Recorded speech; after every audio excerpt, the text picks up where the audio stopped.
Muito bem, irmão Simval. Falamos um pouquinho do seu testemunho, de como Cristo alcançou a sua vida. Agora vamos dar um salto no tempo e vamos falar de um projeto que está acontecendo desde há mais ou menos uns 2 anos, né? Isso. Lá no Comando de Policiamento de Choque, onde o senhor foi um instrumento de Deus para a implantação desse projeto. O projeto chama-se 30 Minutos aos Pés de Cristo. Eu não vou entrar em detalhes aqui, porque eu quero deixar a palavra com o senhor. Amém. Por favor, irmão Simval, compartilha conosco o que Deus está fazendo no Comando de Policiamento de Choque da Polícia Militar do Ceará. Amém. Eu vim do comando de policiamento da capital. Eu era comandante de policiamento da capital e fui designado a comandante de policiamento de choque. Aquilo foi no momento da minha vida também de prova, porque eu estava num momento profissional, não era muito satisfatório, mas essa foi uma promoção horizontal, né? Mas foi uma promoção, porque eu já tinha passado pelo comando de polícia de choque no antigo GAT em 99. Então eu sempre tive muito amor por aquela unidade, né? E aí voltar para lá foi para mim, ainda mais como comandante, foi para mim uma grande satisfação. E naquele momento eu estava envolvido no projeto da minha igreja que chama Torre de Oração. A Torre de Oração é um projeto que ele funciona 24 horas por dia. 24 horas. 24 horas por dia. Só não nos sábados e domingos, porque nós temos as atividades da igreja outras, né? Mas todo dia da semana. Tem sempre um líder e um co-líder em 1 hora com um determinado horário, que foi iniciado justamente pela pandemia. Na época da pandemia, quando não se podia reunir, Deus deu essa habilidade ao nosso líder, que é o irmão Gilson, para que ele procurasse estabelecer links de videoconferências. E embora ninguém faça uma videoconferência, todos estão com o vídeo desligado, mas nós estamos todos ali reunidos em oração, em uma só voz. Então, vendo esse projeto, eu me interessei muito pela Torre de Oração, que funciona nessas 24 horas por dia, às 0 hora, 1 hora da manhã, 4 horas da manhã, que eu já fui líder desse horário das 4 horas da manhã. Sempre tem alguém orando, né? Sempre tem alguém orando. Amém. E sempre tem alguém pedindo oração. Então esse link é disponível no Instagram da igreja, lá ele se chama Relógio de Oração. Se você abrir o Instagram da Comunidade das Nações Fortaleza, você vai ver lá que existe um link Relógio de Oração e vai ver vários horários que você pode entrar a partir do horário que você se encontra ou que o Senhor toca no seu coração. Então, já vindo dessa cultura de oração, quando eu cheguei no choque, eu, assim, desavergonhadamente, eu também gostava de louvar, porque também há momentos de louvores. Eu louvava ali tranquilamente e fazia ouvir nos corredores do quartel, né? Só abrindo a lacuna rapidinho aqui, eu me lembrei de uma história. Eu tava passando e quando eu cheguei o senhor tava louvando bem alto, né? Como o senhor louvava sempre de costume lá. E aí eu cheguei na guarda e os meninos da guarda, de onde é que tá vindo esse som? De onde é que tá vindo essa cantoria? É o coronel louvando ali na sala dele. Eu me abri. Eu fui perdendo, né? Como nós começamos lendo aí Romanos, né? Da vergonha do evangelho.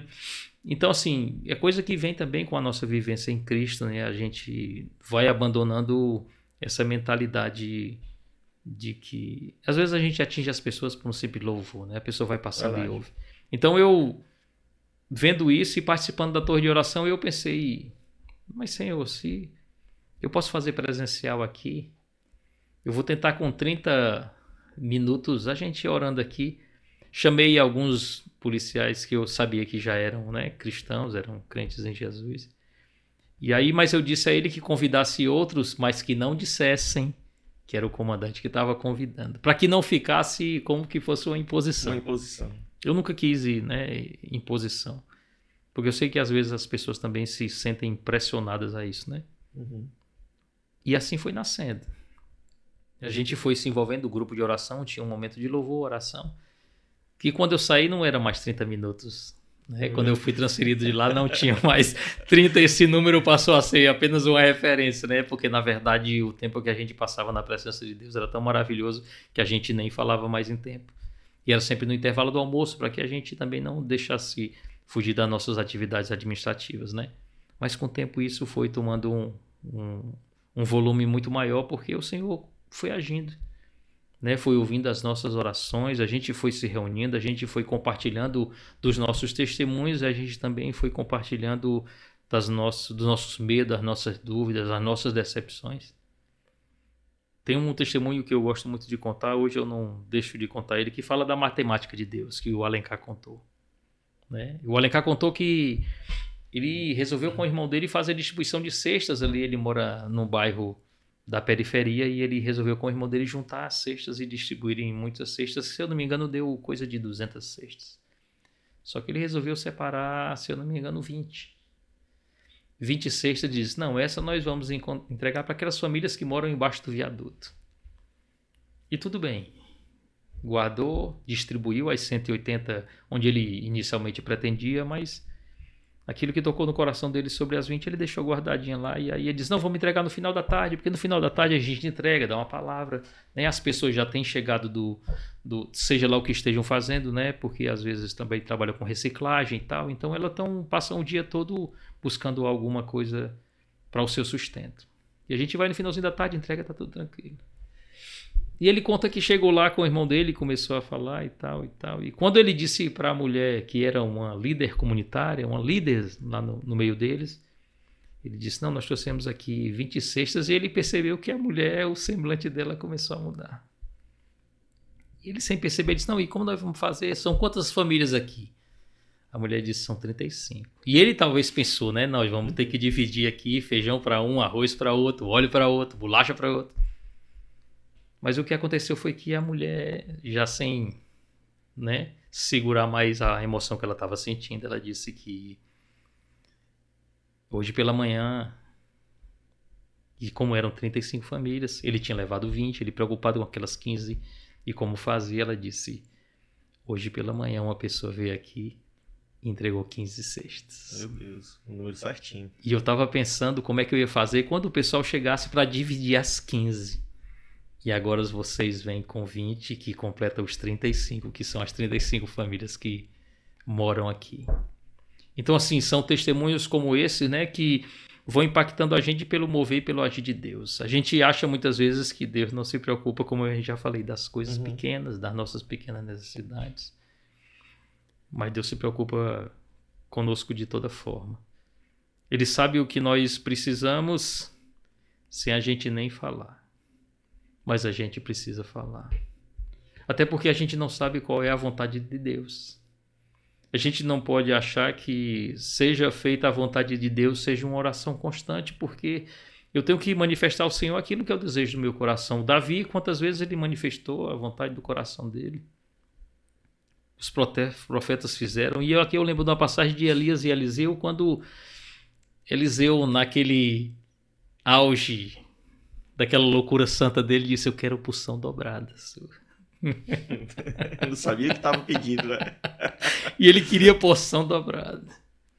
E o que me chama a atenção nessa história bíblica é que Elias não perguntou a Deus.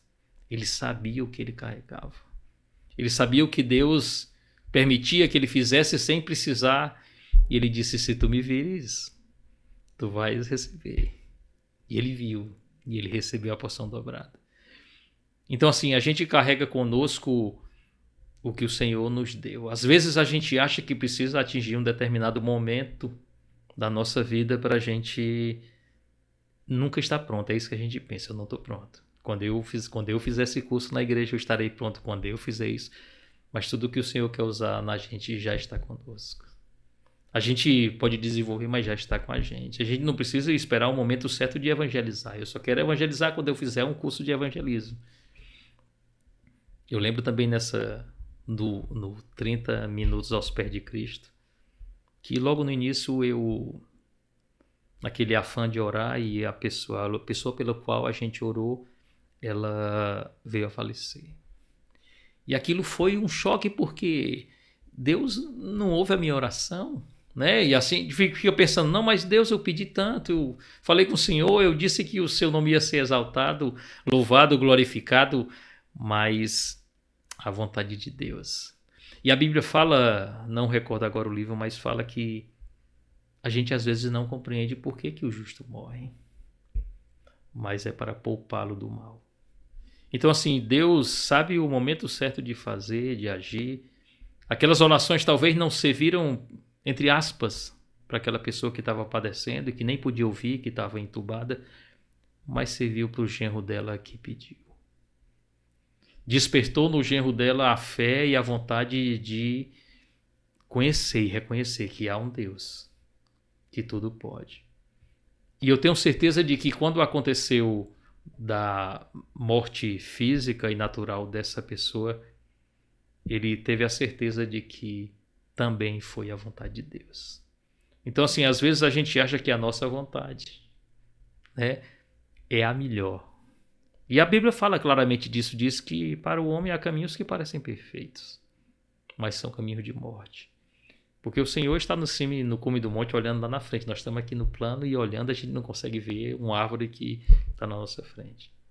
Então essa experiência do 30 minutos aos pés de Cristo é uma experiência fantástica, porque também depois que nós saímos de lá, ela começou, porque é de Deus, né? Não é do homem, ela é de Deus. E eu tenho certeza absoluta que ela continua impactando mais e mais pessoas.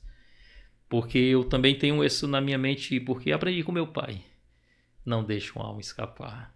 Não perca a oportunidade de falar para Cristo, para quem passa por você. Às vezes a gente tem medo de dizer, vamos, seja um crente chato, né? Não seja um crente chato, não impacte. Mas se é do Espírito Santo, ele vai orientar a gente naquele momento sobre o que ter que falar. Às vezes é só um abraço, o Espírito Santo vai. Eu lembro agora da história do pastor Luciano Subirá, que ele estava no púlpito e pregando, e o Senhor disse, vai lá no fundo e abraça aquele homem ali. E ele disse, meu Deus, eu sou pastor, eu vou sair aqui e vou na frente do povo, e o povo vai achar aquela pessoa privilegiada, né? Então, assim, por que não me abraçou? Por que abraçou aquele homem? E o Espírito Santo continuou dizendo, vai lá e abraça aquele homem. E ele obedeceu. Ele desceu do púlpito, depois da pregação, desceu e foi abraçar aquele homem. E eu me disse para ele, a minha experiência com Cristo era tão ruim, eu nunca compreendi porque a gente chama Deus de Pai. Porque a experiência com meu pai era uma experiência tão ruim. Eu tenho tanto trauma da minha experiência com meu pai, que hoje eu vim para a igreja dizer, Senhor, se tu é pai mesmo, me abraça. Olha aí.